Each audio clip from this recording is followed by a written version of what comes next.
वाची नर्तयतु क्षिप्रम मेधाम देवी सरस्वती। शब्दों सथवारे आप सहू गुजराती प्रेमी ओનું હું સ્વાગત કરું છું। એક લાંબા અંતરાલ પછી ફરીવાર ગુજરાતી ભાષાના જેઓને પિતામહ ભીષ્મ કહી શકાય એવા શ્રી ઉમાકાંતભાઈ રાજ્યગુરુ ઉમાકાંત દાદા આપણી સૌની વચ્ચે છે અને એક વ્યસ્તતાની વચ્ચે પણ એક ભાષા પ્રેમ જ દાદાનો એવો છે, ભાષા ઉપરની પ્રીતિ જ એવી છે કે જે આપણે સૌને આટલા સહજતાથી તેઓ મળી શકે છે। આમ તો મરીઝ સાહેબ કહે છે એમ કે નથી સાહિત્યને સ્પર્શી શકાતું અલ્પવાણીથી, નથી આકાશ ભીંજાતું વાદળના પાણીથી। ભાષા ગહન છે અને એટલા માટે જ તે મહર્ષિ પાણિનીય ભાષાને સ્ફોટ કહે છે। લઘવાચાર્ય તો એમ કહે છે કે શબ્દાનામ જનની ત્વત્ર ભુવને વાગ્વાદિની ત્યુચ્છસે ત્વત્તઃ કેશવ વાસવ પ્રભૃતયોપ્યાવિર્ભવંતિ ધ્રુવમ। તો આ શક્તિ છે, આ સ્ફોટ છે, પણ કોઈ એવા મર્મી કે એવા તજજ્ઞ મળી જાય કે જે અજ્ઞાનના પડણ છે એ ખોલી દે અને સહજ રીતે જે ગુજરાતીનું જે ગુર્જરત્વ છે તે આપણે સૌને વહેંચે। તો એવા તજજ્ઞ શ્રી ઉમાકાંત દાદા આપણી વચ્ચે છે। તો વધારે સમય ન લેતા દાદાને જ વિનંતી કરીએ કે કંઈક આપ ગુજરાતી વિશે અમને કહો, કંઈક એવો સ્ફોટ કરો, પ્રકાશ કરો કે જેનાથી અમે પણ આ ભાષાની ધન્યતાને અનુભવી શકીએ। શ્રી ઉમાકાંતભાઈ રાજ્યગુરુ ઉમાકાંત દાદા।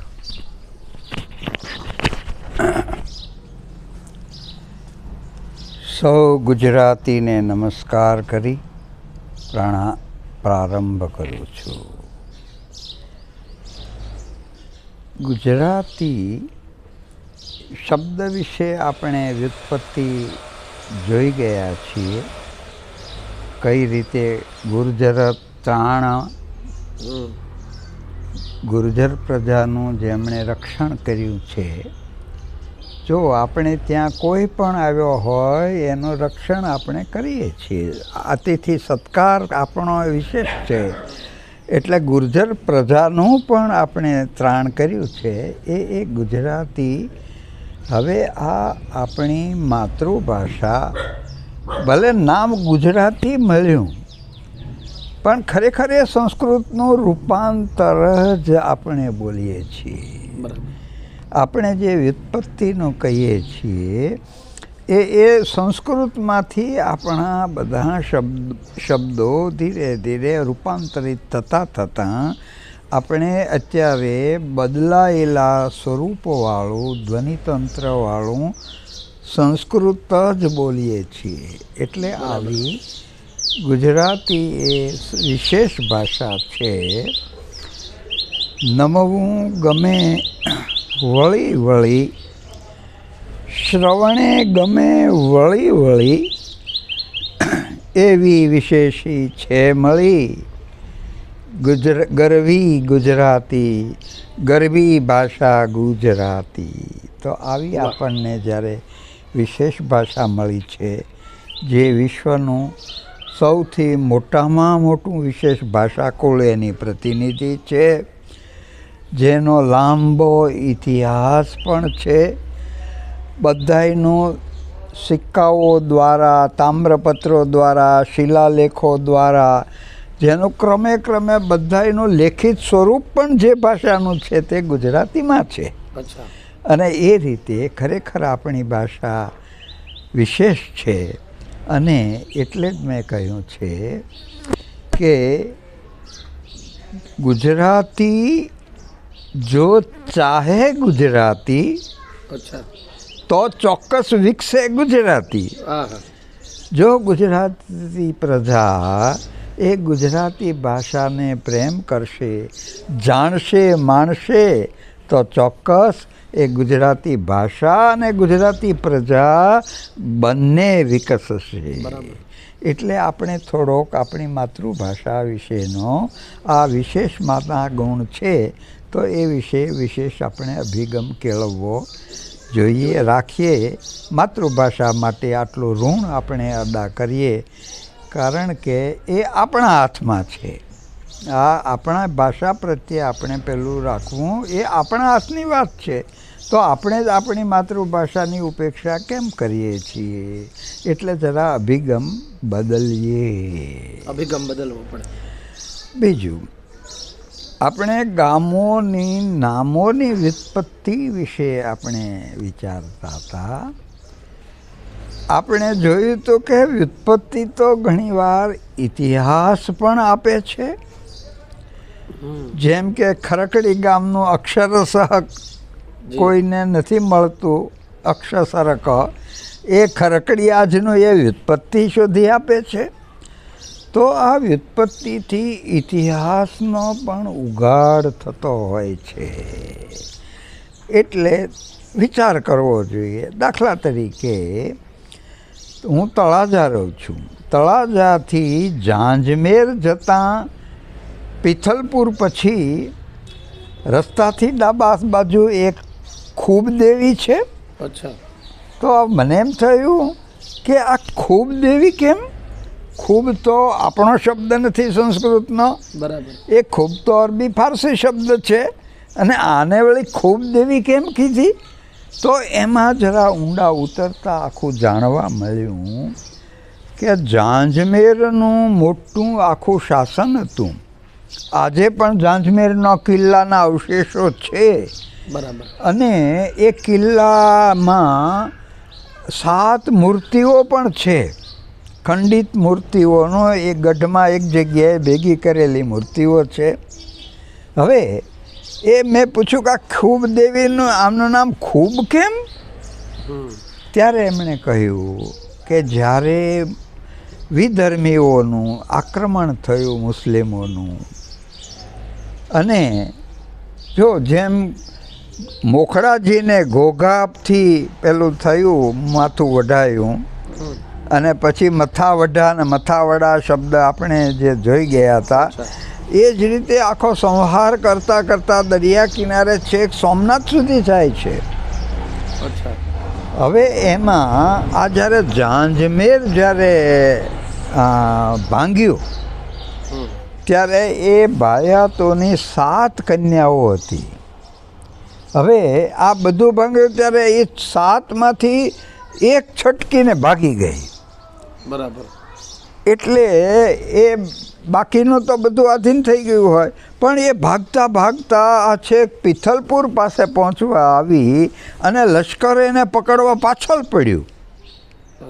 તો પાછળ પડ્યું અને ત્યાં જ્યાં એ પકડાઈ અને ત્યાં એ કન્યાએ પોતાની પાસે જે કટારી હતી એ કટારી આખી પેટમાં ફેરવી અને પ્રાણ છોડી દીધો. હવે આ લોકો કન્યાને મેળવવા, સ્ત્રી મેળવવા તો દોડીને આવ્યા લશ્કરના મુખ્ય માણસો, અને એને કાંઈ મળ્યું નહીં. એટલે એ તો બોલ્યા કે આ તો આટલું દોડ્યા ને કાંઈ મરી ગઈ. એટલે કે આણે તો ખૂબ કરી. અચ્છા. માથે આણે તો ખૂબ કરી, માથે એવા અર્થમાં બોલ્યા કે આણે તો ખૂબ કરી. અચ્છા.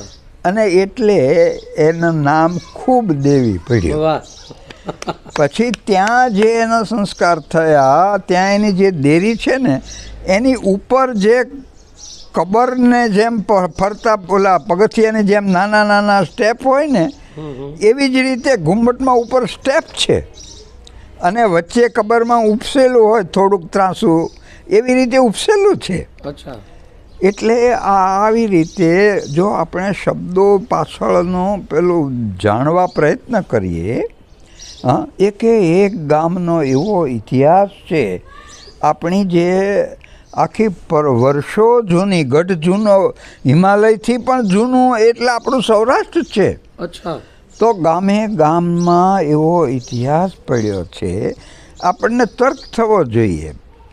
જો મોખડાજીની આપણે વાત કરી કે જ્યારે ઘોઘામાં માથું વઢાયું અને લડતા લડતા મોરચંદથી આગળ એમનું ધડ પડે છે ખદરપુર પાસે, અને ત્યાં ખદરપુર છે ને, આપણને એમ થાય ખદરપુર નામ કેમ? ખદર આપણો શબ્દ નથી.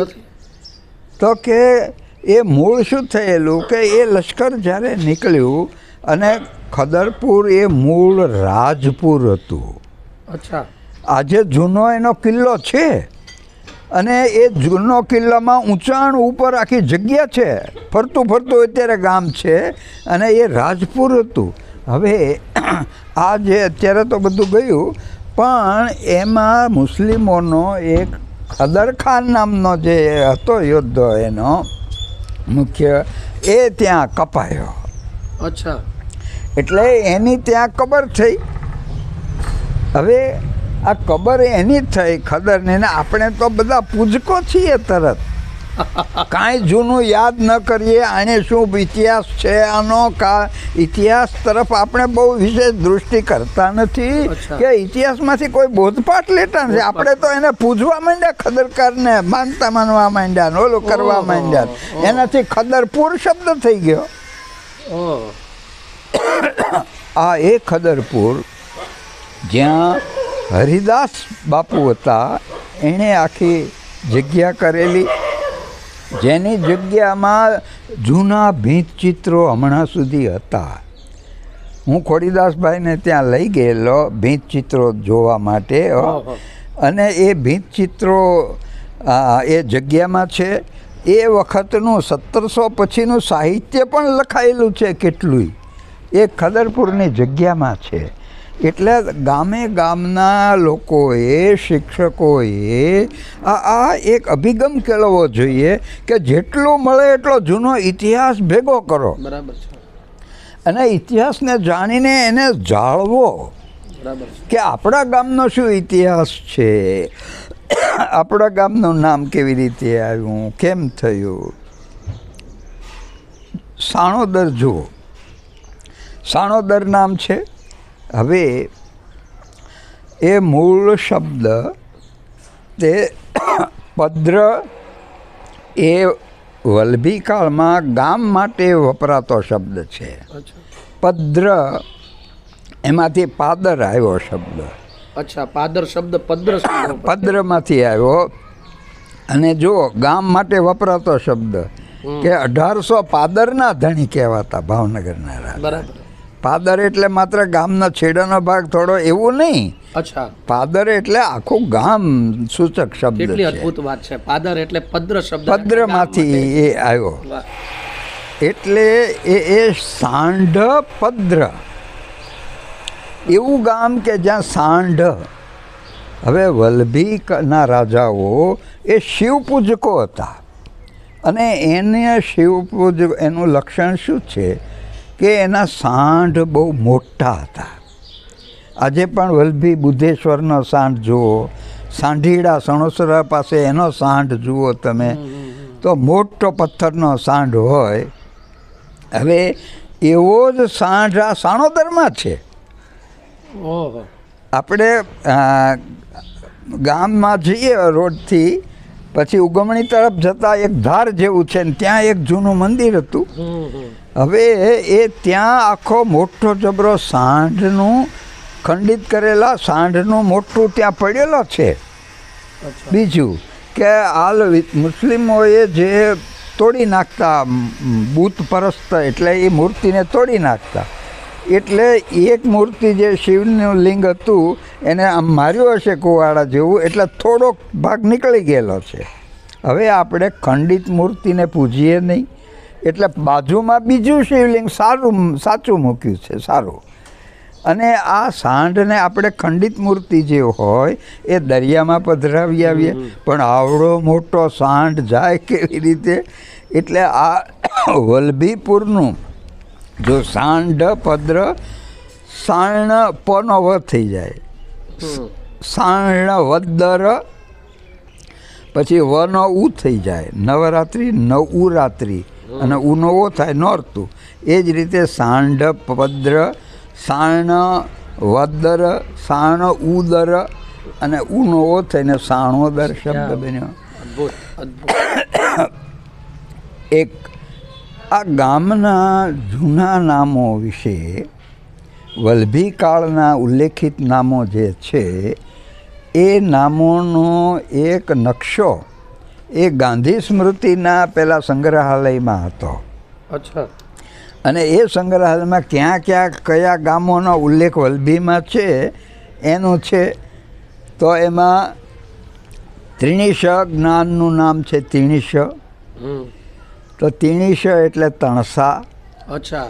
જ્યાં ત્રિણી ઈશ, 3 દેવો મુખ્ય છે, મહાદેવના 3 મંદિર. તો હશે, મેં કીધું તારે કે હા છે કે.